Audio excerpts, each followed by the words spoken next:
다니엘은 이방인들 틈바구니에서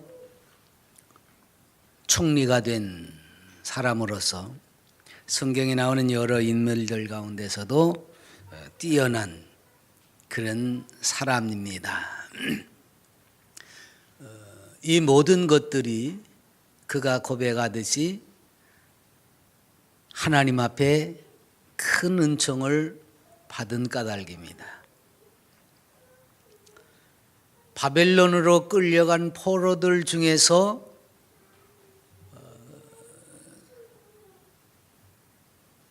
그의 친구들과 더불어서 왕궁의 인재로 발탁이 됩니다. 그리고 마지막에는 바벨론 전역을 다스리는 총리의 자리까지 오르게 됩니다. 이전에 한번 애굽이라는 나라의 노예로 끌려갔다가 총리가 된 사람 요셉이 있기는 합니다. 그 요셉도 애굽에 가서 왕 다음 가는 자리에 총리의 자리에 오르기도 했습니다.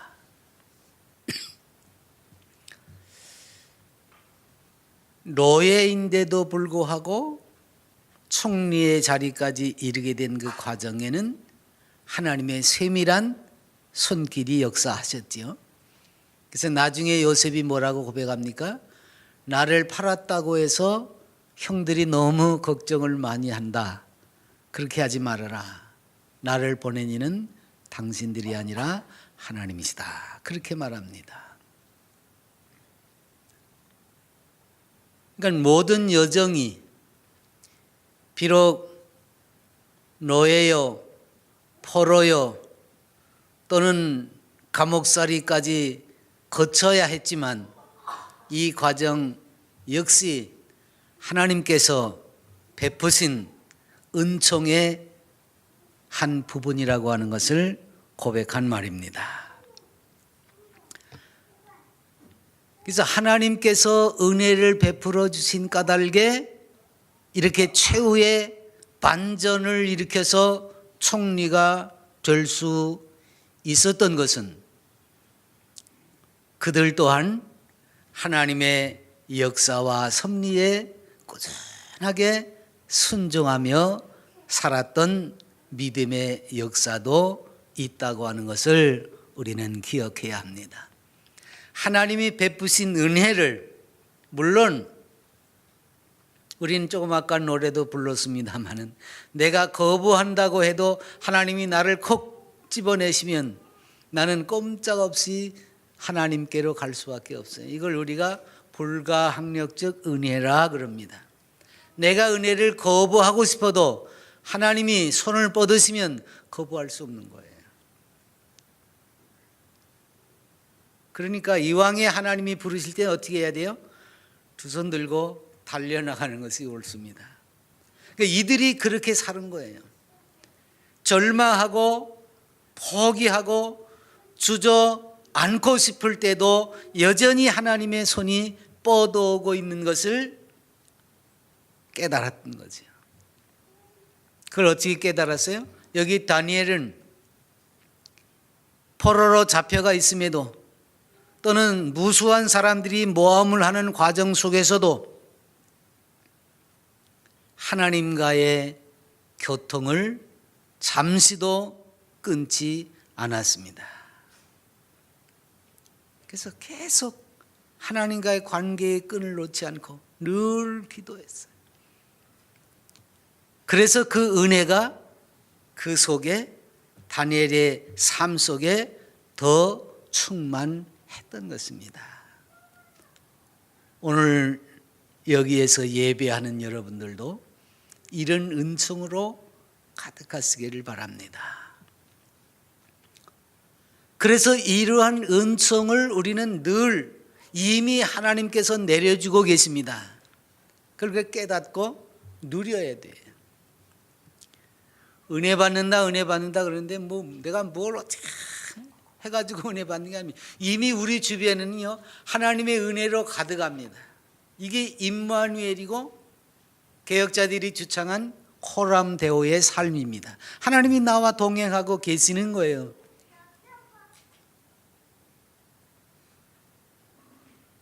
마치 어린애기들이 조금만 눈에 안 보이고 떨어져 있으면 엄마 하고 울듯이 우리는 자꾸 하나님을 찾는데 이미 하나님은 나와 함께 하고 계십니다. 그걸 뭘로 확인할 수 있습니까? 내가 오늘도 예배하고 있다는 겁니다. 이건 내 마음대로 되는 일이 아닙니다. 그래서 이런 하나님의 은혜가 내게 가득하도록 하려면 우선 자기와의 싸움에서 이겨야 돼요. 하나님의 은총을 내가 받으려면 바울 선생님도 그랬잖아요. 자기를 쳐서 복종시킨다 그랬어요. 그러니까 자기와의 싸움에서 이겨야 돼요. 포로 생활에 시달리는 다니엘입니다.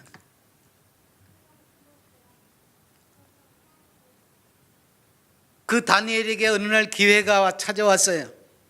자기 친구들 3명하고 자기를 왕의 신하가 와서 데리고 갑니다. 특별 교육을 시켜서 인재로 등용하겠다는 것이지요. 고대 사회가 그렇듯이 강대국들이 나라가 부강해지다 보니까 관료들이 타락합니다. 부패합니다. 그리고 생활도 퇴폐스럽기 짝이 없습니다. 그래서 정작 쓸만한 인재를 찾기가 어렵지요. 그래서 딴에는 하나님을 섬긴다고 바르게 신앙생활을 하면서 깨끗한 유다에서 끌려온 그 포로들이 제법 사람답게 보였던 겁니다. 로마 시대에도 그랬지요. 로마가 타락할 때 기독교인들은 순수하게 믿음을 지키고 경건한 생활을 이어가니까 로마의 그 귀족들이 로마 사람들, 이 타락한 사람들 자손들로서는 안 되겠다 싶어가지고 그 노예 생활하는 기독교인들, 박해받는 기독교인들을 데려다가 며느리 삼고 사위 삼고 그러다 보니까 그 집안이 하나님의 말씀으로 가득 차게 돼서 결국 그 로마도 기독교 앞에서 두 손 들고 기독교를 국가로 공인하게 되지 않습니까? 그 과정에서 바로 이렇게 경건한 하나님의 사람들이 그 고난과 고통을 견뎌내면서 그 속에서도 깨끗한 삶을 유지해 나갔기 때문에 추한 사람들의 눈에 비칠 때에도 저런 사람이면 괜찮겠다 싶어서 인재로 등용하는 겁니다. 그 과정 속에 다니엘과 그 친구들이 지금 부름을 받은 거예요. 그래서 왕이 자기 왕의 진미를 먹여가면서 특별 교육을 시키고 대접을 합니다. 이렇게 대접받으면 좀 으쓱 할 만도 하건만 다니엘은 왕의 진미로 특별 대접을 받는 그 자리에서도 하나님을 먼저 생각합니다. 이제 대접을 받게 됐으니까 대접받고 좀 어깨를 으쓱거리고 이래도 되겠다. 하나님이 나를 이렇게 높여주셨구나. 그럴 만도 한데 한 걸음 더 들어가서 내가 과연 이 왕의 진미를 그건 하나님께서 허락하시지 않는 먹거리들로 가득 찬 것입니다. 요즘도 우리는 먹거리들 때문에 신경 많이 쓰지요. 그리스도인들이 뭐 먹어야 되니 말아야 되느니 그런 얘기를 많이 합니다. 그러니까 먹고 안 먹고의 그 차이가 상당한 겁니다. 다니엘은 거기에서 야 이젠 좀 잘 먹고 잘 살자, 편하게 살자, 이런 마음을 먹는 자기와 싸워서 이기야만 했습니다. 왜? 그 먹거리들이 당시의 율례와 법도상, 하나님의 규례상 정한 것들이 아니었기 때문에 그렇습니다.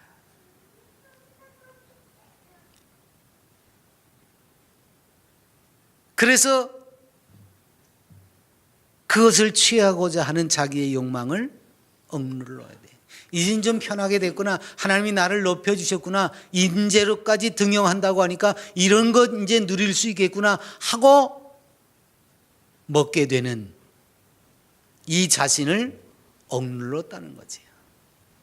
하고 싶고 먹고 싶은 것이라도 옳지 않은 것은 금해한다고 말이죠. 이게 절제예요. 이게 근신이고 자기를 이기는 겁니다. 그래서 제가 그렇게 말하라고 그러잖아요. 너가 한 잔 주면 아예 못 먹습니다 그러지 말고 어떻게 하라고요? 나는 안 먹습니다. 이게 자기 절제의 말의 표현입니다. 못 먹으면 어떻게 해요? 배워야 되지. 그렇잖아요. 못 먹는다는 것은 내가 배울 여지가 있다, 배울 의향이 있다는 표현입니다. 상대방이 들을 때. 그럼 내가 가르쳐 줄게 이러는 거예요. 내가 나의 의지로, 나의 믿음으로 나는 안 합니다.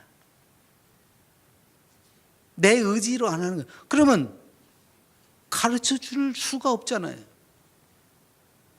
말 표현도 우리는 잘해야 돼요. 겸양의 표현으로 못합니다가 아니라 단호하게 나는 하나님의 사람이기 때문에 안 합니다. 그게 중요한 거예요.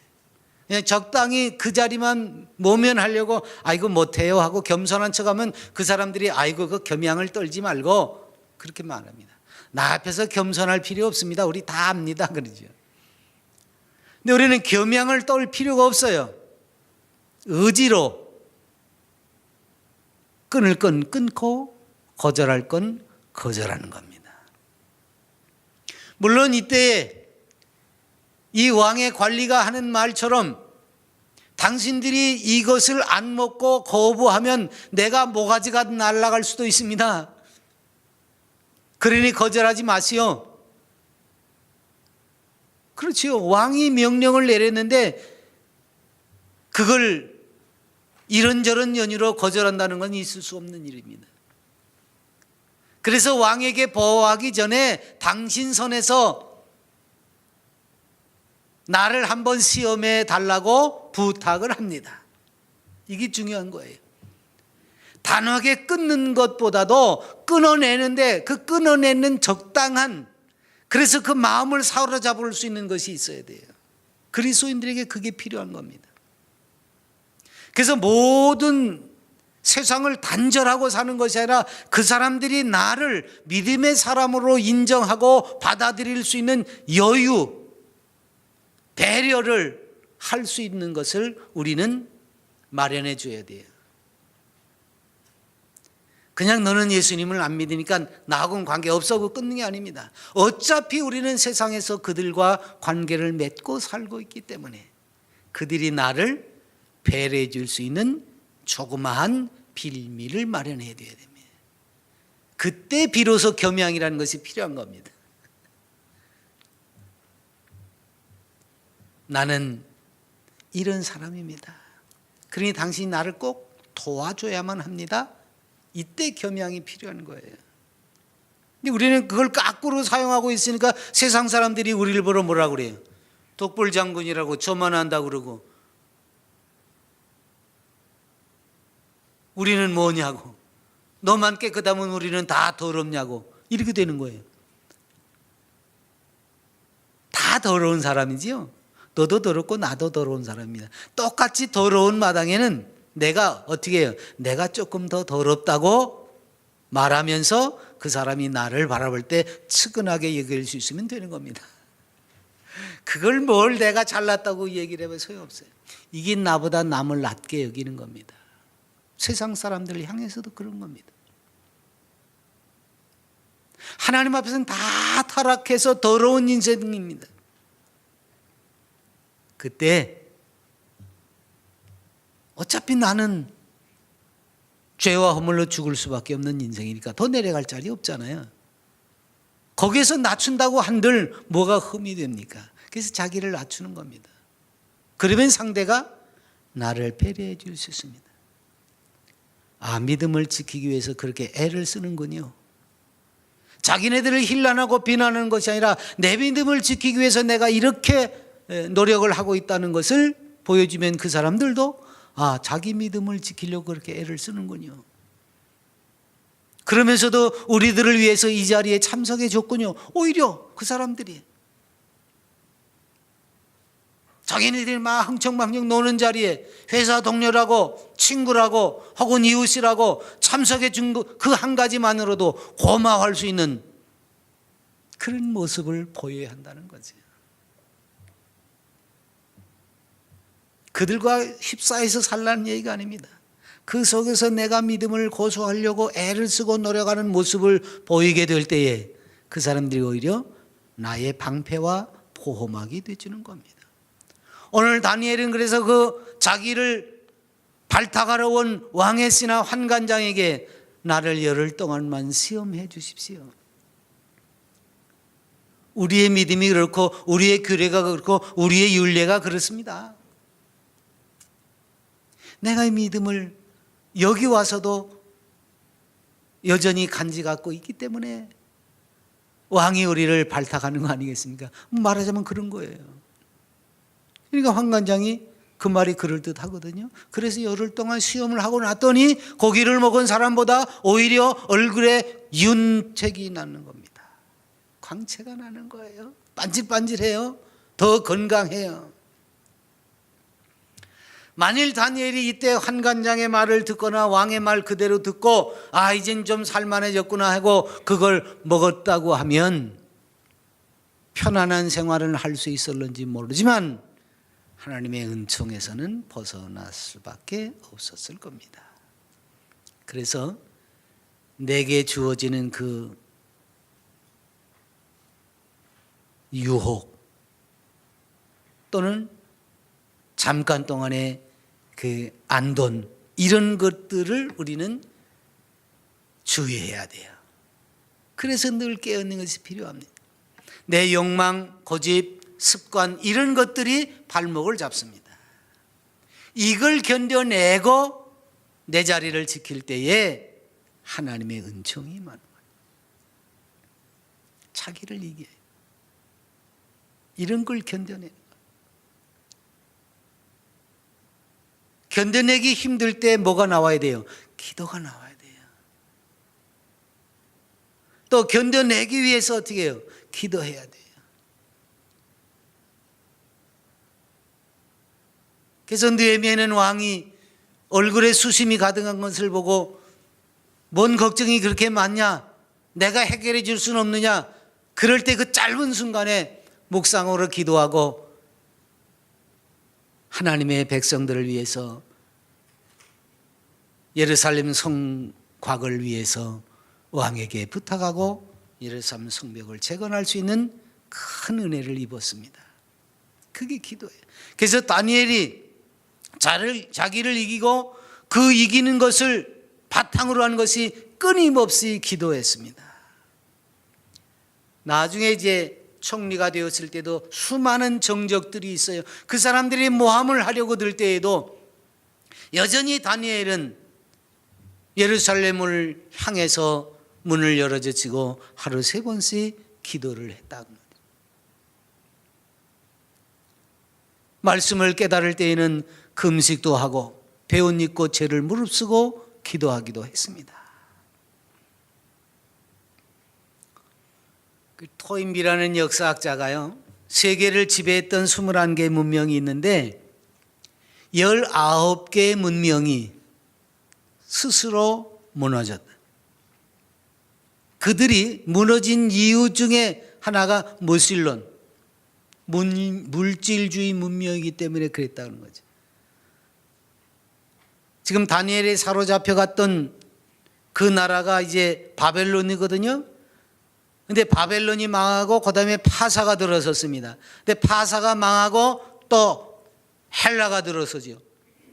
헬라가 망하고 로마가 들어섰는데 이렇게 세계 최강이라고 외쳤던 나라들, 최고의 문명을 자랑했던 그 나라들이요, 이렇게 사라져갑니다. 물질주의 문명이기 때문입니다. 하나님을 무시하고 사는 문명과 물질에 넘쳐나는 것은 성공이 아니라 망하는 것이라고 말이지. 하나님을 무시하는 인생들의 삶은, 나라는, 문화와 문명은 이 땅에 설 자리가 없다는 거예요.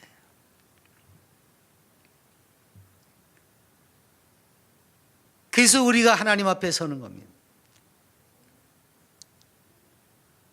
다니엘은 끊임없이 하나님 앞에 서기 위해서 노력했습니다. 그게 기도.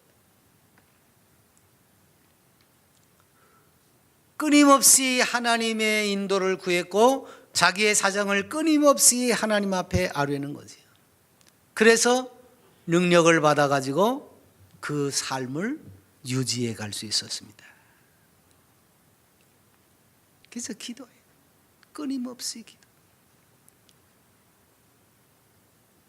파커 박사는 사람의 얼굴을 보면 그 사람이 기도하는 사람인지 아닌지를 알 수 있다고 그랬어요. 그리고 늘 기도하는 사람의 얼굴은 마치 정원에 핀 꽃처럼 아름답고 향기롭다, 그렇게 말했습니다. 적어도 그리스도인들은 뭐예요? 너희는 세상의 빛이니 그랬습니다. 그리고 그리스도인들에게 주어진 직책이 뭐예요? 화목하게 하는 직책입니다.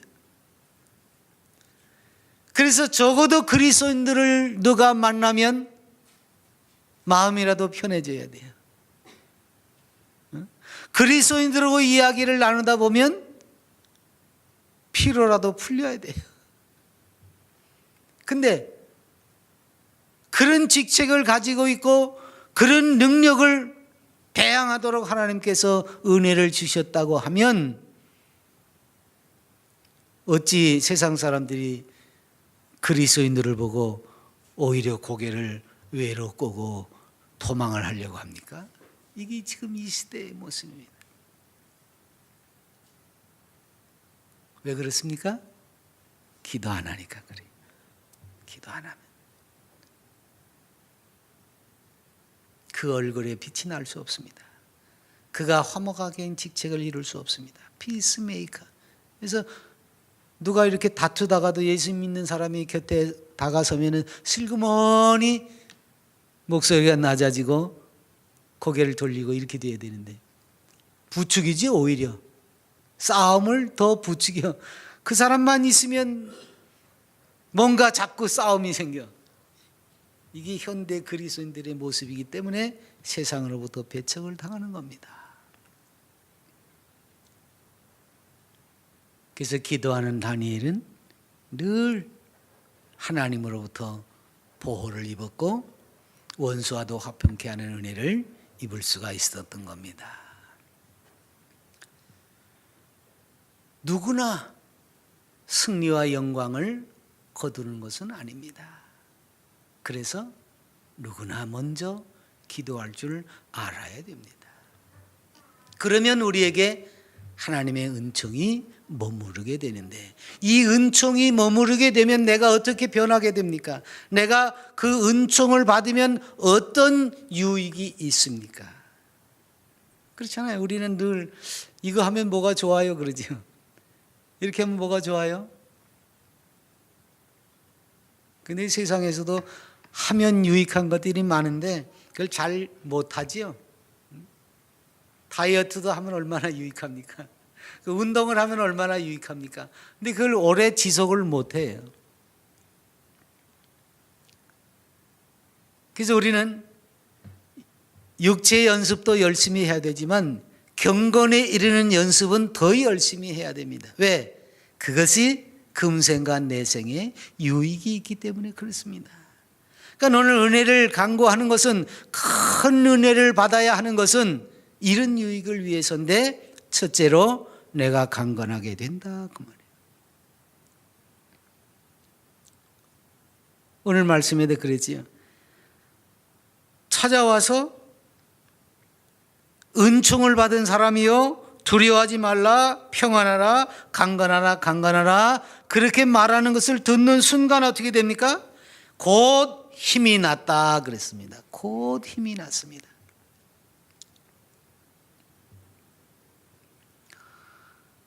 노벨의학상을 받은 게렐 박사가요, 기도할 때 심신을 위한 가장 강력한 지적, 도덕적 스태미나를 생산하는 호르몬이 분비된다 그럽니다. 기도할 때 우리 몸엔 여러 가지 호르몬 작용이 있잖아요. 우리에게 힘을 돋아주고 강건하게 하는 호르몬이 언제 나오냐? 기도할 때 나오네. 이건 의학 박사가, 그것도 노벨 의학상을 받은 게렐 박사가 한 말이라고 말이에요. 우리나라 의사들은 기독인들이 더 많지만 외국에는 기독인들이 훨씬 더 많아요. 그래서 외국에는 의사들이 수술을 집도하러 갈 때에도요, 거기에 목사님이 계셔서 목사님 제가 지금 이러이런 수술을 하러 갑니다. 기도해 주세요. 아니 이미 환자가 발생을 하면 그 환자를 돌보기 위해서 팀이 구성이 되는데 그 팀 속에 의사, 간호사, 사회복지사, 목사 다 포함이 돼요. 서양 병원은 그렇습니다.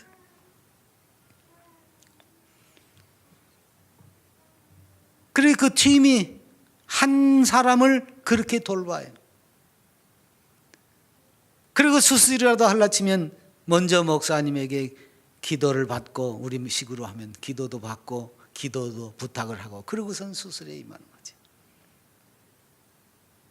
왜? 하나님이 힘을 주셔야 건강도 회복하는 겁니다. 하나님이 집도하셔야 그 수술도 성공을 하는 겁니다. 살고 죽는 것은 하나님의 손에 달려있다 그 말이에요. 하나님과 연결되어져 있는 것이 뭐예요? 기도입니다. 끊임없이 하나님과 교통하는 거죠.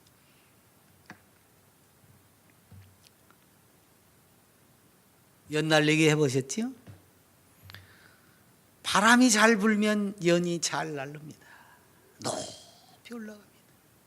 실을 풀었다 감았다 풀었다. 근데 연줄을 끊으면 눈에 보이지 않을 만큼 헐 날아갑니다. 그런데 그게 공중에 떠 있는 것이 아니라 어느 전신줄에 걸리든지 나무 꼭대기에 걸리든지 누구 집 지붕에 떨어지든지 아니면 논밭에 고꾸라지든지 그 끈이 끊어지면 자유로울 것 같지만 그 끈이 끊어짐으로 말미암아 그는 이렇게 몰락할 수밖에 없다는 것을 우리는 알아야 됩니다. 하나님을 떠난 인생은 그렇습니다. 하나님과 이렇게 기도로 연결되어져 있어서 늘 교통하지 않는 이는 실 끊어진 연과 다를 바가 없게 되는 겁니다. 그래서 주님 말씀하셨습니다. 나를 떠나서는 너희가 아무것도 할 수 없음이라. 그래서 다니엘은 절대로 주님을 떠날 수 없습니다. 절대로 하나님과 연결되어져 있는 이 기도의 끈을 놓을 수가 없었습니다. 그래서 다니엘은 나이가 들어서 정적들의 모함을 받고 사자굴에 갇힐 정도가 됐어도 그 몸은 노쇠하지 않았습니다. 강건했습니다.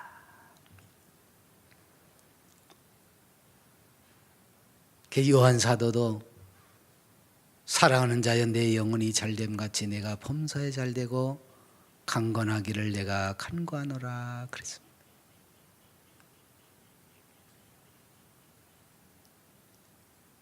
우리식으로 표현하면 잘 먹고 잘 살아라 그 얘기입니다. 영육간에 잘 먹고 잘 살아라. 그러려면 어떻게 해야 돼요? 하나님과 연계되어진 그 기도의 끈을 놓지 않아야 됩니다. 그리고 하나님으로부터 오는 그 은혜를 계속 공급받아야 됩니다. 은혜를 받아야 강건해질 수가 있는 겁니다. 그 다음에 은혜 받은 사람들은 두려움이 없습니다. 두려워하지 말라, 평안해라.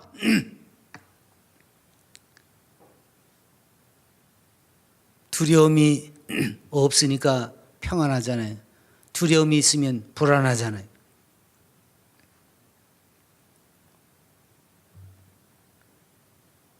마리아에게 천사 가브리엘이 찾아와 가지고 아들을 낳겠다고 하니까 눈이 동그래져 가지고 어떻게 이런 일이 내게 있을 수 있겠습니까? 하고서 그냥 막 두려워했지요. 그때도 뭐라 그래요? 두려워하지 말아라.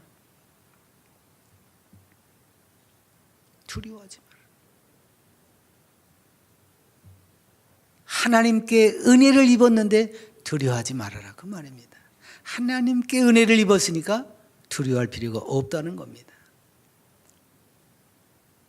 여러분, 임마누엘로 하나님과 내가 함께 있는데 뭔 두려움이 필요합니까?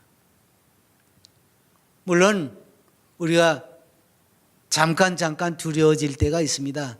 불안해질 때도 있습니다. 어떤 때입니까? 믿음이 약해지면 그렇습니다. 주님을 향한 관심이 다른 데로 기울어질 때 우리는 약해집니다. 불안합니다. 그래서 주님을 보고 가던 베드로가 바람이 이는 것을 볼 때 물에 빠져들어갔습니다. 나도 좀 걸어오게 해주세요. 그래서 걸어와 그랬더니 주님만 바라보고 가던 그 사람이 바람이 휙 하니까 어머 이러다가 빠져들어가는 거죠. 그게 인생입니다.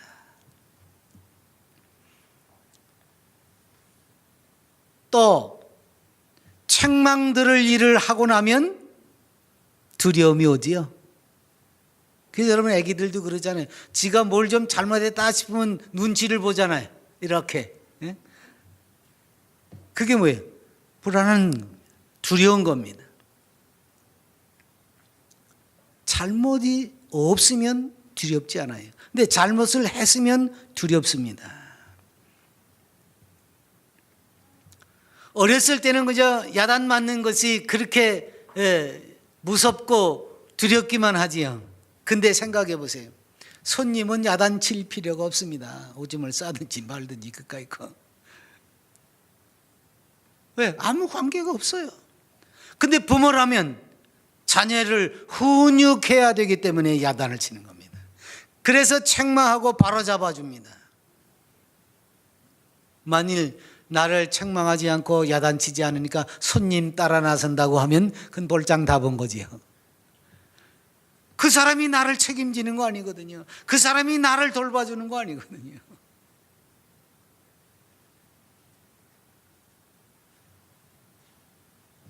그래서 잘못한 일이 있으면 두려움을 갖게 되는데 그때 이실직고하면 벗어날 수 있습니다. 그 두려움을 품고 있으면 안 돼요. 이실직고예요. 눈치 볼 것 없이 솔직하게 털어놓는 겁니다. 그래서 성경은 꾸지람을 받을 때 낙심하지 말아라 그랬습니다. 이걸 품에 안고 있으면 낙심을 하게 돼요. 털어놓지 않으면 낙심하게 됩니다.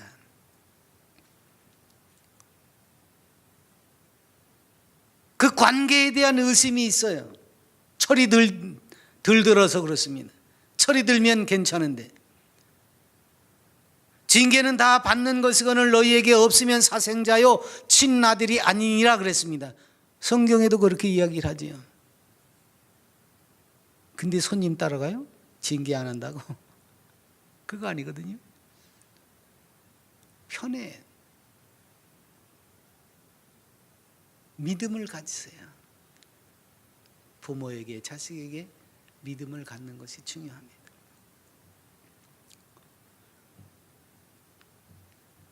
그러면 두려움에서 벗어나게 되는 거죠. 그리고 인정해 버려요.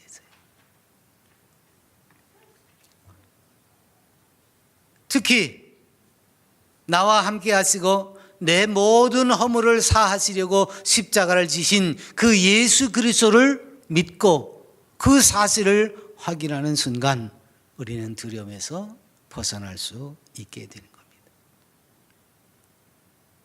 그게 뭐예요? 은혜거든요. 나의 모든 죄와 허물을 십자가에서 도말하셨다고 하는 그 사실이 뭐예요? 그게 은혜예요. 은혜 받는다고 하는데 무슨 은혜를 받으려고 그럽니까 도대체? 내 죄 사함 받고 하나님의 자녀가 됐다고 하는 것보다 더 큰 은혜가 어디 있습니까?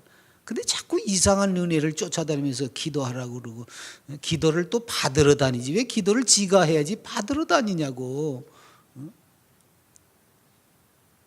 물론 우리는 서로를 위해서 기도해 줄 수 있습니다. 근데 그건 기도를 받는 게 아니고 서로 돕기 위해서 기도하는 거지요.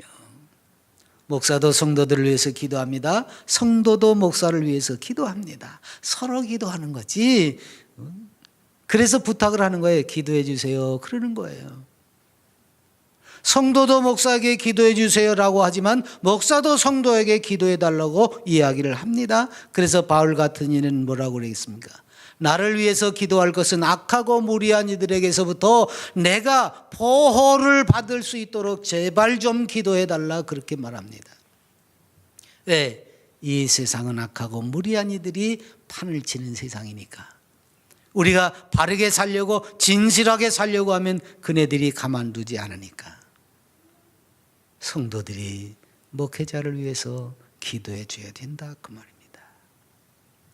그 다음에 제일 큰 것은 하나님의 은혜를 깨닫게 될 때에 그 은혜를 받을 때의 가장 큰 유익은 하나님의 뜻을 알게 된다는 거예요. 이제까지는 미처 몰랐었는데 은혜를 받고 나니까 내가 이렇게 정말 형편없는 인생이었구나를 깨닫게 되고 그 형편없는 인생을 위해서 우리 주님이 창세전부터 나를 사랑하셨고 급기야는 예수 그리스도를 보내셔서 십자가에 달려 돌아가시기까지 나를 사랑하셨구나 이걸 깨닫게 되는 겁니다. 그래서 내가 추하고 더러운 곳에서도 하나님을 찬미할 수 있는 인생이 되었구나 이걸 깨닫는 거예요. 아까 요셉 얘기했습니다만 그 형들에게 하나님께서 나를 보낸 것이지 당신들이 보낸 것이 아니니까 걱정하지 마세요라고 할 수 있었던 이유는 뭡니까? 하나님의 뜻을 알게 됐기 때문입니다. 오늘 다니엘은 그런 하나님의 뜻을 압니다. 그 섭리와 계획을 알게 됩니다. 즉 페르시아가 망하고 페르시아는 다시 헬라에게 망하고 그 헬라도 역시 로마에게 또 망하게 될 그 역사의 흐름을 하나님께서 가르쳐 주시면서 조금만 견뎌내면 바벨론 포로에서 돌아가게 될 것이야. 그 하나님의 섭리와 계획을 다니엘이 깨닫게 됐던 겁니다. 오늘 이 시대에도 마찬가지입니다. 은혜 받고 믿음으로 순복해서 사는 사람에게 하나님이 그 뜻을 보여주십니다. 갈 길을 일러주신다는 말이죠.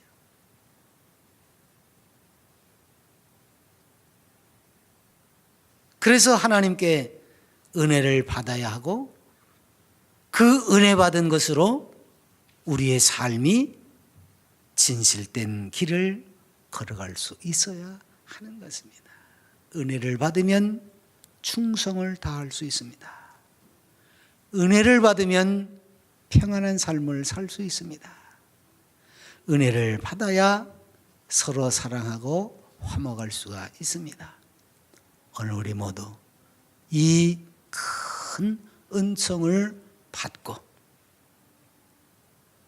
충성하고 평안을 누리고 사랑하고 화목하고 주님을 기쁘시게 하는 멋진 그리스도인들이 다 되십시다. 기도합니다.